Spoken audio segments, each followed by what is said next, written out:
ये देखिए बहुत बड़ी सफलता है। इससे पहले मुझे नहीं लगता कि ऐसा हुआ होगा। ये हमारे देश के लिए बहुत सम्मान की बात है। क्या एक ऐसे आतंकवादी को पकड़ के लाया जा रहा है जिसने कई लोगों की जानें ली। आपने देखा होगा जो 26/11 का जो मुंबई पर हमला था, मुंबई पर नहीं हमारे देश की आत्मा पर हमला था। तो ऐसे लोगों को लाकर यहाँ पे कड़ी से कड़ी सजा कैसी दी जाए, उस पे हम सबको मिलकर विचार करना चाहिए। क्योंकि आतंकवादी किसी धर्म का नहीं होता है। आतंकवादी आतंकवादी होता है। पूरा वर्ल्ड जानता है कि मोदी जी सबसे अच्छे नेगोशिएटर है करके, और देश को आगे लेके जा रहे हैं। तो ये बहुत बड़ी बात है।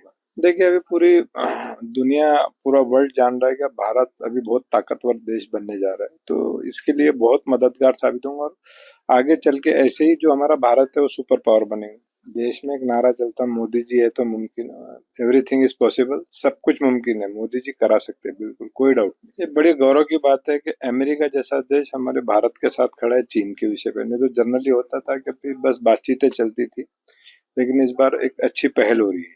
देखिए वो हर देश का एक कायदा होता है कि जिसमें इलीगल तरीके से कोई भी व्यक्ति किसी देश में रहना नहीं चाहिए। अगर कोई लोग इलीगल तरीके से अगर दूसरे देश में रहने लगेंगे तो फिर पासपोर्ट वीजा की क्या जरूरत है? क्यों लोग पासपोर्ट और वीजा बना के दूसरे देश जाते? तो किसी भी देश में, भारत में नहीं, किसी भी देश में लोग इलीगल तरीके से नहीं रहने चाहिए। जिसको रहना है, भारत में आने के लिए किसी को मना थोड़ी किया गया, लीगल तरीके से आइए।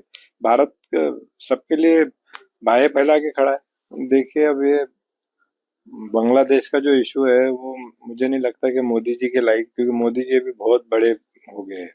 तो बांग्लादेश बहुत छोटा सा है, तो हमारे यहाँ बहुत छोटे लेवल पे भी देखा जा सकता है। मोदी जी के लेवल का वो विषय नहीं है। फिर भी अगर उन्होंने ऐसा बोला है तो देखिए अब वो ओवैसी जी क्या अपने हिसाब से सोचते हो, पॉलिटिकल व्यक्ति है। मैं तो पॉलिटिकल व्यक्ति नहीं हूँ, लेकिन मैं कहूंगा कि देखिए बदलाव होते रहने चाहिए।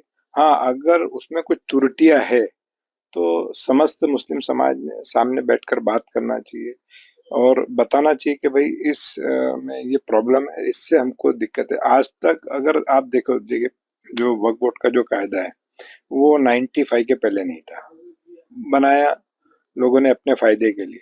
लेकिन उस वक्फ बोर्ड के वजह से मुसलमानों को देश में फायदा मिला, ऐसा नहीं है। इतने सालों से था, आप मुझे बता दीजिए कि उस कायदे की वजह से मुसलमानों को, कुछ गरीब मुसलमानों को फायदा हुआ? कभी नहीं हुआ। ये जो बीच के जो दलाल लोग थे, इन्होंने, इन्हीं का फायदा हुआ, गरीब मुसलमान का कभी फायदा नहीं हुआ।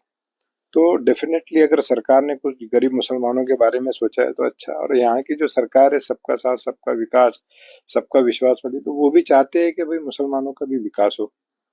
अब जब क्या था कि मैं आपको बता दूं कि कश्मीर में बहुत, जब 370 हटा था तो बहुत लोग चिल्लाते थे। लेकिन आज कश्मीर देखिए, सभी ने, उस समय भी सभी ने बोला था ना, लेकिन आज वहाँ के मुसलमान देखिए कितना डेवलप कर रहे हैं, कितने डेवलप हो रहे हैं, कितना बिजनेस आ रहा है, कितने आतंकवादी हमले खत्म हो गए। आज नाम है ना कश्मीर में। तो पहले भाई जो कर रहे हैं उनको करने तो देना चाहिए। क्या सही है क्या गलत है, पहले ही हम लोग अपना अ, अंदाजा लगा लेते कि नहीं इससे ऐसा होगा, उससे वैसा होगा, ये खराब होगा, वो खराब होगा। ऐसा नहीं है। सरकार जब कुछ सोचती है तो कुछ तो सोचा होगा। जेपीसी की मीटिंग में भी मैं था मुंबई में, उसमें एक जगह कुछ त्रुटि थी तो मैंने उसके लिए, जेपीसी सारे मेंबर थे, उसमें असुद्दीन ओवैसी जी भी थे, मैंने भी उनसे कहा था कि भाई ये एक जोड़ना चाहिए। तो वहाँ बातचीत होती रहती है, ऐसा नहीं है। लेकिन वक्फ बोर्ड का कभी भी मुसलमानों को फायदा नहीं मिला। अगर कोई बता दे कि मुसलमानों को वक्फ बोर्ड का फायदा मिला है तो मैं डेफिनेटली समझूंगा कि भाई वाकई में फायदा, कोई भी गरीब मुसलमानों को कोई फायदा फायदा ही नहीं मिला वक्फ बोर्ड का। वक्फ बोर्ड खाली एक नाम के लिए एक ऐसी चीज बना दी गई कि बस वक्फ बोर्ड है मुसलमानों का, उनको एक लॉलीपॉप दे दिया गया है कि भाई मुसलमानों के लिए वक्फ बोर्ड है। लेकिन उस वक्फ बोर्ड ने मुसलमानों के लिए क्या किया? कोई बता दे मुझे कि भाई वक्फ बोर्ड ने मुसलमानों को ये फायदा पहुंचाया, ये करके दिया, वो करके दिया। कुछ करके नहीं दिया वक्फ बोर्ड ने मुसलमानों को। उल्टा मुसलमानों को उस वक्फ बोर्ड ने तकलीफ ही दिया है। नहीं तो कितने लोगों को तकलीफ दिया। मैं अभी अल्पसंख्यक आयोग का चेयरमैन बना हूँ, वक्फ बोर्ड की 50 कंप्लेंट मेरे पास है। ना उनके मस्जिदों के रजिस्ट्रेशन होते, ना उनके प्रॉपर्टी के नाम चढ़ते, ना कुछ, ना कोई। यानी बड़ा तकलीफ है। इंडिया के पूरे वक्फ बोर्ड की बात कर रहा हूँ मैं, ऐसा नहीं कि महाराष्ट्र में।